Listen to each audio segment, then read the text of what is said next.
You say that this is the Garden of Eden. There it is. I think about in the center of the garden, north and south. The Garden of Eden, east and west, is not over 10 miles wide, paralleling the river from Chattahoochee down to Bristol. But you're right in the center of it here at Torrey State Park, north and south, between Chattahoochee and Bristol. Well, now, according to the Bible, the Garden of Eden must have trees pleasant to the sight, and it must have gold and onyx stone and a river of four heads. Is this one of the rivers? This is the Pison River, which is mentioned in the 2nd chapter of Genesis, when it says, the river went out of Eden to water the garden and parted and became into four heads. The tree life from Chattahoochee to Bristol is the largest of any other area in the world. The Bible names 28 trees. The best authority on earth have identified 27 of them here, and many, many more, including the Gopher wood tree.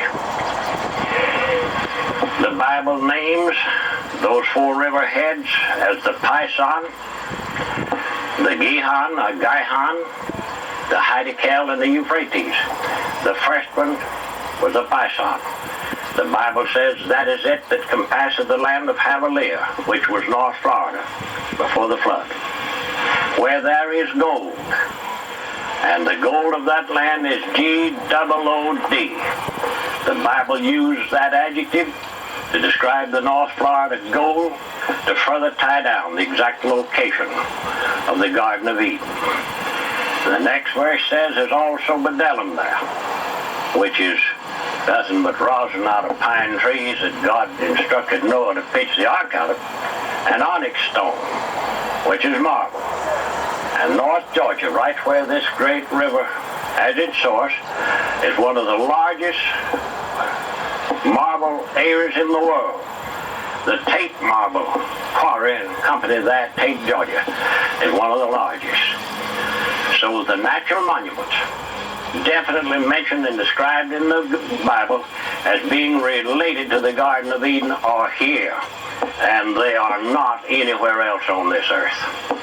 Well, not only are we sitting in the Garden of Eden, but we're also sitting in an area where you say Noah built the ark.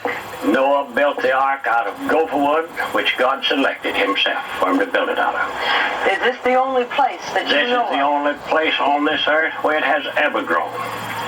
It's the most peculiar wood on earth. You can take a piece of it the size of this match when it's green. You can't break it. You can twist it and turn it. It's the lightest wood on earth. I have had its fibers, its structure, its every phase of it chemically analyzed. There's no other wood on earth like it.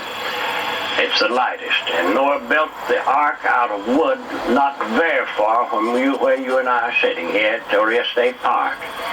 It was loaded, and then it floated 5 months and landed on Mount Ararat, where we know definitely that it's now embedded in the ice. Now, there are four rivers that are necessary for the Garden of Eden.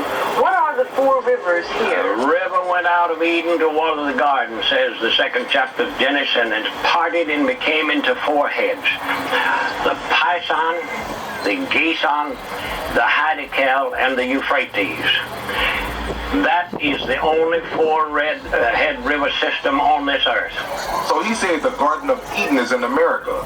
And that's very possible, seeing that the Bible is an American book. And we're going to further prove it. Watch. In the book of Genesis chapter 27, they give you the first clue, and it reads, "Therefore God give thee the dew of heaven, and the fatness of the earth, and plenty of corn and wine." You see that? It mentioned the word corn. Now, if you know any history, you know corn is indigenous to where? America. Let's further prove that. With a quick Google search, you can see it reads, corn or maize is native to the Americas and was first domesticated in the lowlands of southwest Mexico around 9,000 to 10,000 years ago. It was domesticated from a wild grass called teosinte, which is still found growing in Mexico today. You see that? So corn is indigenous to the Americas. So why would the Bible be mentioning an American crop, especially in the Old Testament, which is supposed to be around 3,000 years old? So I know some of you are thinking, well, the word corn in Genesis 27 and 28 is an English word, but when these scriptures were very first written, it was in Hebrew or Aramaic.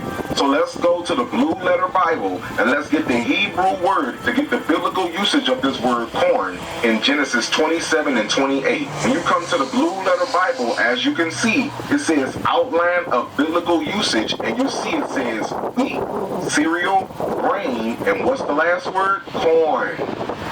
So it is indeed referring to corn. Even when you go down to the Hebrew Chaldee lexicon, it still says corn. Watch. You see that? So even here in the Hebrew Chaldee lexicon, it's still referring to corn. So why would the Bible be mentioning an American crop if the Bible is not an American book? We have to make that make sense.